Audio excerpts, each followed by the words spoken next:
राजकारण करू नको, राजकारण करू नको, राजकारण नाही करायचं. हे राजकारण नाही, मी राजकारण नाहीये, मी सर्वसामान्य शेतकरी आहे, मी शेतकरी आहे.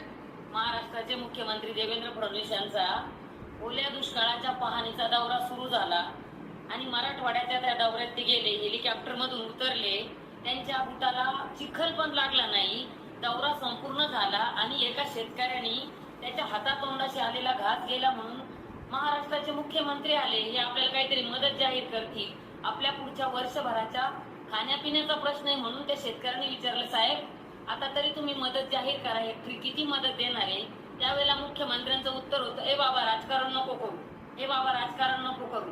राजकारण तुमच्या डोक्यात असतं, कारण की तुम्हाला निवडून यायचं असतं, तुम्हाला शेतकऱ्यांना लुटायचं असतं. पण ज्या शेतकऱ्याच्या मतावर तुम्ही निवडून आले ना, त्या शेतकऱ्याला महाराष्ट्रात मत मांडायचा अधिकार ठेवला नाही तुम्ही. इतकी दयनीय अवस्था शेतकऱ्याची करून ठेवली.